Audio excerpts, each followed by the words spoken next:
E lê pra mim toda a linha. Olha por cima. Abre.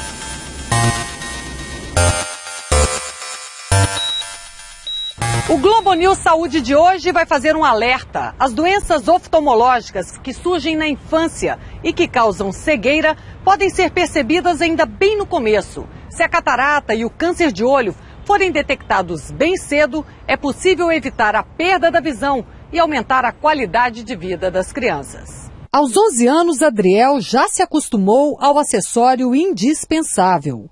Os óculos de lentes grossas ajudam a corrigir uma grave deficiência da visão. Como é que você enxerga sem óculos?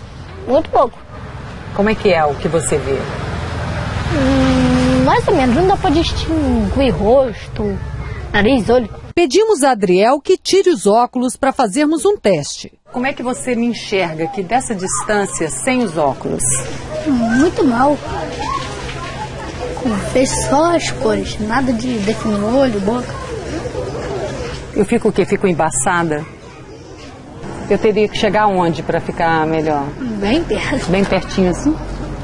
É. É? A vida sem enxergar muitos detalhes e a dificuldade em ver de longe são resultados de uma catarata congênita que afetou os 2 olhos de Adriel. Os sintomas logo foram percebidos pela mãe. Como é que foi que o Adriel nasceu? Assim, como eram os olhos dele? Era umas pintinhas, uma natinha, tipo uma natinha de leite sobre a bolinha preta do olho.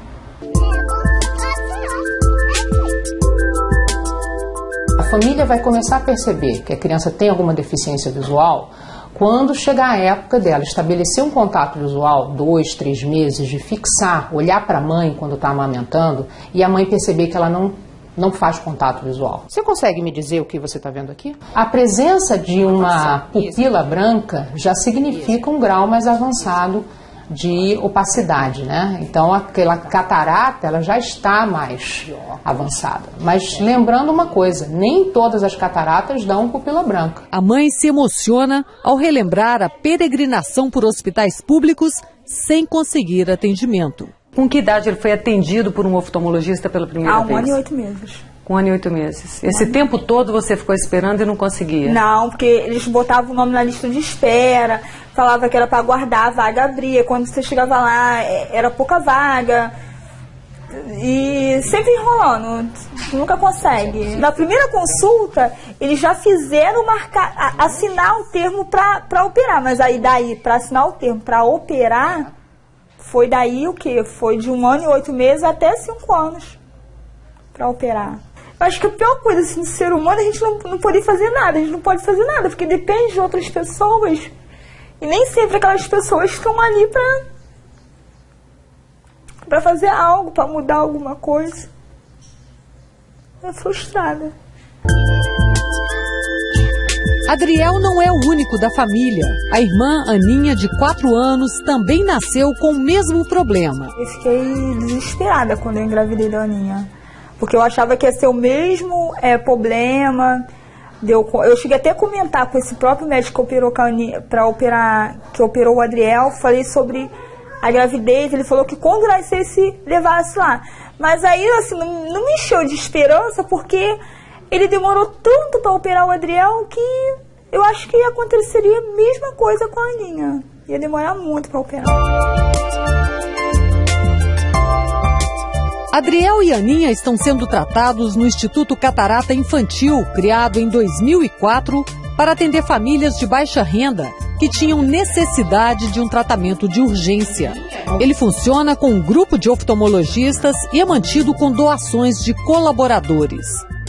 E aqui também é Sol? Nós somos um grupo privado e vimos a necessidade de ajudar essas famílias. Nós no início não sabíamos muito bem como é que a gente ia fazer isso, mas hoje felizmente nós temos mais de 100 crianças sob os nossos cuidados, porque proporcionar o diagnóstico e não poder fazer nada gerava uma grande inquietude no nosso grupo. A deficiência visual, ela empobrece uma família. E nós temos responsabilidade com mais de 100 crianças, mais de 100 famílias nesse sentido, né, de contribuir com a sociedade. O serviço gratuito surgiu também para suprir a deficiência do sistema público em absorver todos os pacientes. A rede pública, ela tem condições de fazer sim a cirurgia de catarata. Tá?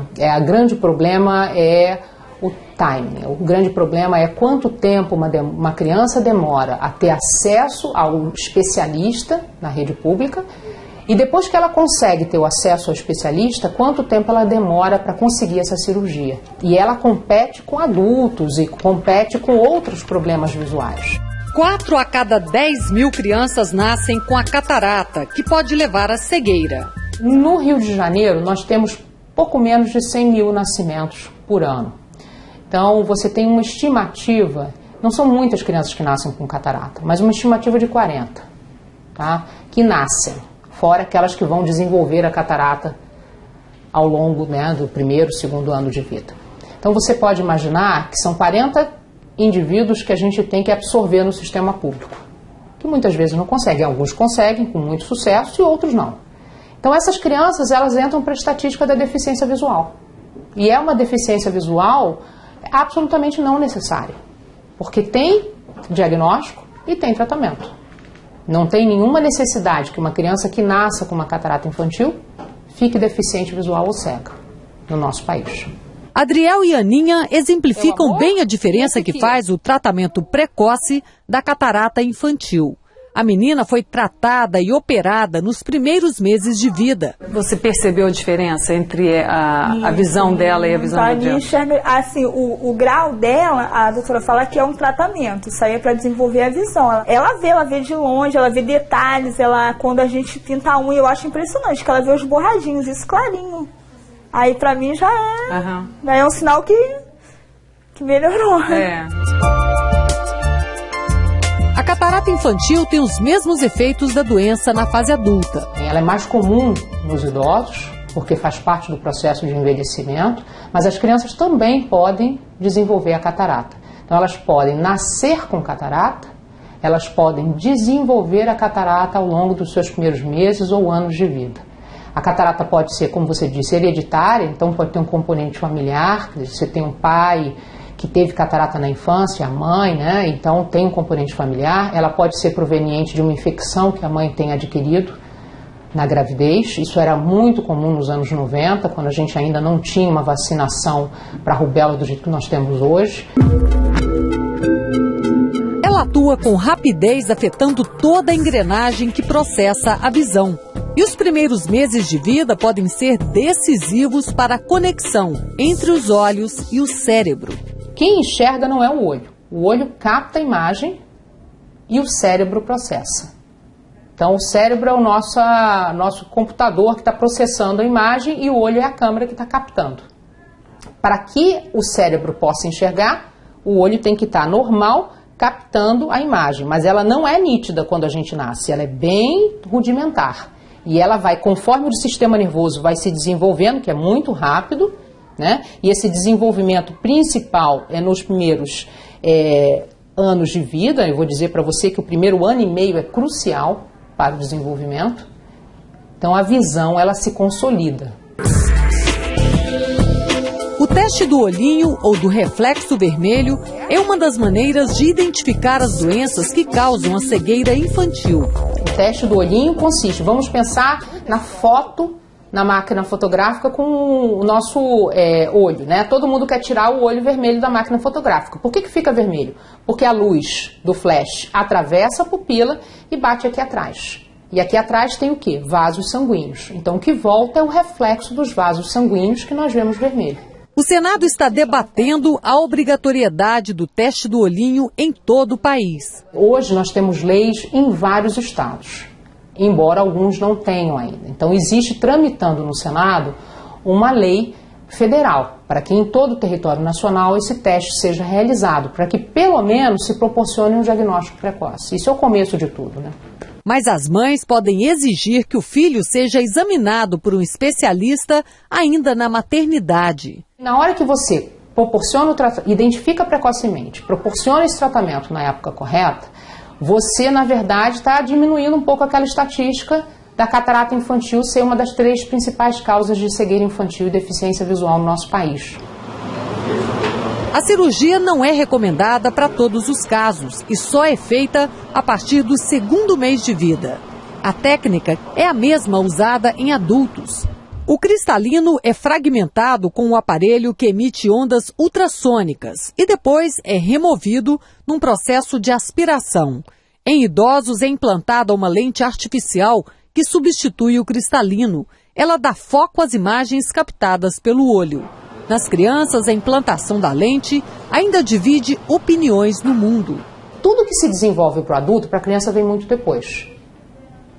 O olho da criança é um olho em crescimento, em desenvolvimento. Então existe muito debate sobre colocar uma estrutura que é para o resto da vida num olho em desenvolvimento. Nós aguardamos até o momento oportuno, a partir dos 2 anos de idade, para se fazer o implante secundário. A hereditariedade, que já deixou marcas na família de Adriel, ainda pode levar a doença a outras gerações. Mas isso não preocupa o menino, que aprendeu a superar as próprias dificuldades. Você sabe que o seu filho corre o risco de ter o mesmo problema? Pode ter risco, mas a boca já fica inteligente. De boca eu já sei de muito, né? Desde criança eu já sei disso, então eu já vou ter um expert nisso. Talvez até trabalhe com isso.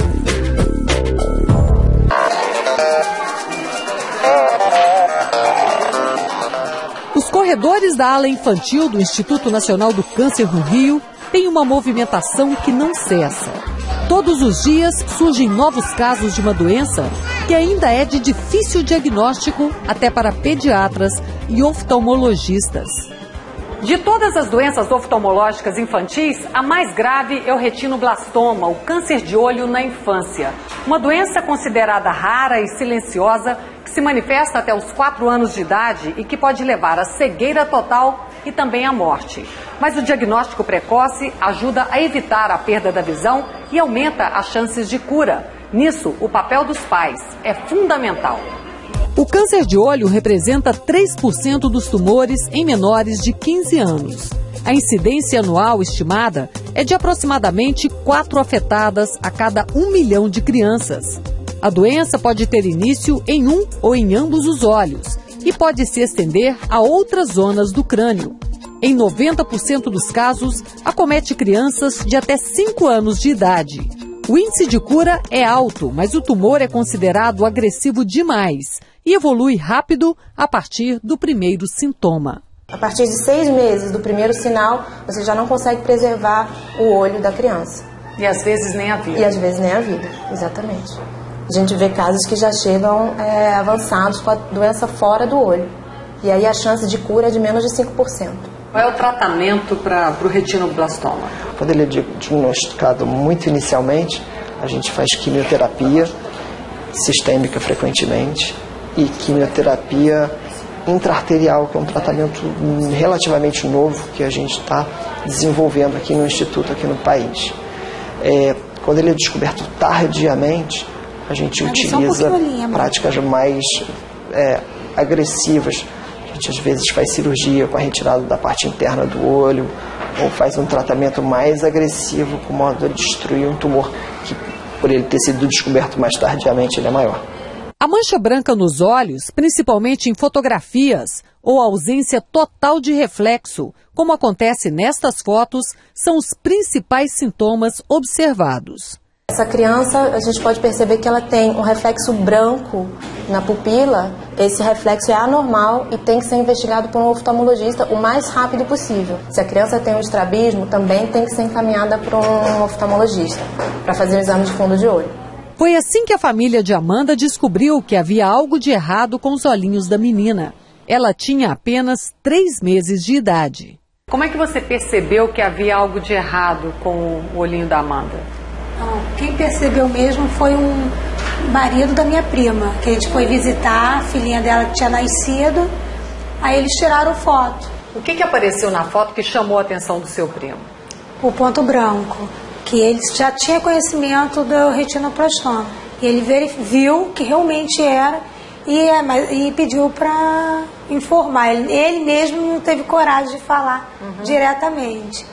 Aí depois que a gente conseguiu constatar, com a doutora Andréa Lins, aí já veio diretamente pro INCA. Encosta um pouco a cabecinha. Acho que menos de um mês já começou a fazer a quimioterapia. Você não tinha percebido nada até então? Não, até no final, a gente, antes de chegar aqui, a gente começou a ver ficar estrábica. Aí eu achava que precisava fazer só uma fisioterapia, que não tinha nada, nem conhecia o que era retina. O exame oftalmológico infantil é muito importante. As crianças devem ser submetidas a exame no pediatra e com o oftalmologista desde a mais tenra idade. O pediatra deve encaminhar as crianças para serem avaliadas no oftalmologista, não só por causa do retinoblastoma, que é uma doença relativamente incomum, ou bastante incomum até, mas por causa de várias outras doenças, especialmente a catarata congênita, que é bastante mais comum do que o retinoblastoma e que tem um poder de levar a uma baixa visual tão grave quanto o retinoblastoma, embora não coloque a criança em risco de vida, mas pode levar a uma baixa visual bastante grave. Amanda faz controle no INCA e, como em quase todos os casos de câncer, ela vai fazer acompanhamento por 5 anos. Ter descoberto o tumor ainda no início evitou danos maiores à visão de Amanda, com uma perda leve. A Amanda é uma criança que tem bastante fortunada nisso. Ela tem um tumor bilateral e, por conta disso, tem lesão, obviamente, nos 2 olhos. A gente conseguiu salvar os dois olhos dela. Ela tem boa visão nos 2 olhos. Ela está ótima. O diagnóstico tardio foi o responsável pela perda da visão de Hugo. Ele tem 6 meses e já fez uma cirurgia para a retirada de parte do olhinho esquerdo. A avó percebeu cedo que havia algum problema, mas os médicos não levaram o alerta dela em consideração. O que você percebeu de anormal quando você viu o Hugo pela primeira vez? Então, eu assisti o parto. Quando ele nasceu, logo depois que ele nasceu, que eu peguei, ele abriu um pouquinho o olho, eu vi, assim, que tinha um clarão, sabe? Uma coisa diferente, assim, não era branco, era meio cor de pele, assim, era uma coisa que, a sensação que tinha que você estava vendo lá dentro, bem lá no fundo, entendeu? Eu achava, quando eu olhava, a sensação que eu tinha que ele não enxergava. Marquei o oftalmo, ele viu, falou que ele enxergava, que ele era normal, que aquilo era uma cicatriz, que aquilo poderia ter sido no parto. Quanto tempo levou entre esse primeiro exame e até o diagnóstico da doença? Olha, o primeiro exame, no caso... o exame do olhinho dele. O teste do olhinho, né, que eles falam, foi menos de um mês. Quando ele chegou aqui, ele tinha quantos meses? Quando ele chegou ao INCA? Tinha 4 para 5 meses. E aí já não tinha mais o que fazer? Não, porque ele já tinha perdido a visão, né? Ele já não enxergava mais. Aí o médico viu, o tamanho já estava um pouco grande, né? E eles optaram por fazer cirurgia, né? Fazer retirada, para ver. Ele também não vai precisar fazer quimio, graças a Deus.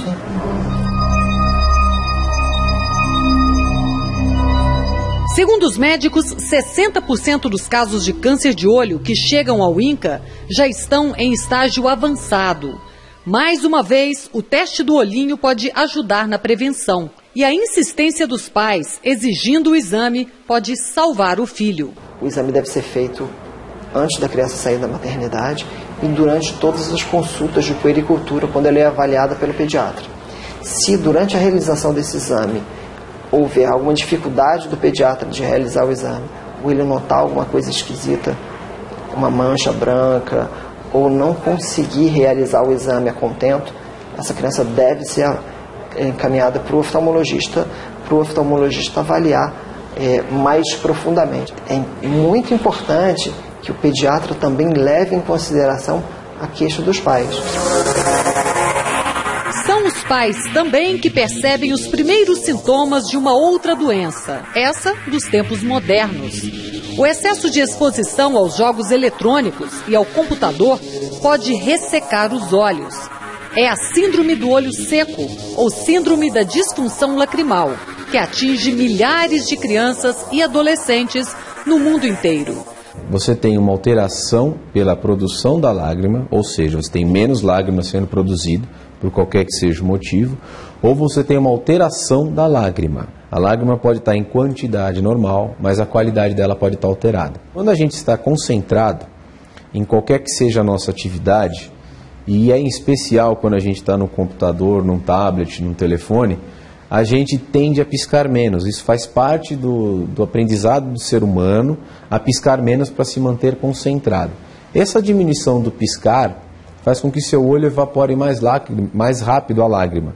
Com o passar do tempo, isso se torna um problema, porque você está fazendo uma exposição contínua e crônica. E se a causa é computador, não dá para limitar a idade. Cada vez mais cedo, as crianças preferem assistir jogos e historinhas nos tablets e até nos celulares, que têm movimento e permitem a interação. As crianças já estão entre os principais pacientes nos consultórios médicos e o número é cada vez maior. A criança às vezes passa anos e anos sem enxergar bem, com uma ardência no olho, mas ela não tem uma referência. Ela nunca soube que aquilo não era normal. E a causa é um acesso grande aos equipamentos tecnológicos que antes só os adultos tinham. Você vê numa mesma família que todos os filhos têm cada um o seu tablet, cada um o seu smartphone e às vezes aqueles seus videogames portáteis. Então, um dos objetivos da medicina é você fazer prevenção ou promoção da saúde. Raul veio ao oftalmologista com as queixas mais comuns. Coça muito o olho e lacrimeja, né? Aí dá essa irritação. E o olho fica muito vermelho ou não? Fica vermelho. A causa é apontada rapidamente pelo oftalmologista. Você notou se depois que você ficou mais, sei lá, 1 hora jogando videogame, se fica difícil para enxergar? Fica um pouquinho difícil para enxergar, né? O exame comprova que as muitas horas de exposição às luzes do videogame machucaram os olhos de Raul. O tratamento, além dos colírios para curar a irritação, é evitar o tempo exagerado com o olho grudado em jogos eletrônicos. O olho seco dele, provavelmente devido à exposição, ele já tem uma alergia que já contribui para ele ter um pouco mais de olho seco, mas esse excessivo tempo que ele fica no videogame não é bom. E o conselho dado a Raul serve para milhões de crianças que passam horas olhando para os desafios de jogos eletrônicos e sem piscar. Ele pode jogar videogame, faz parte inclusive do aprendizado, a gente sabe que desenvolve intelectualmente, melhora os reflexos da criança, mas tem que alternar um pouquinho. Não pode deixar ele, por exemplo, como você me falou, sábado o dia inteiro jogando videogame.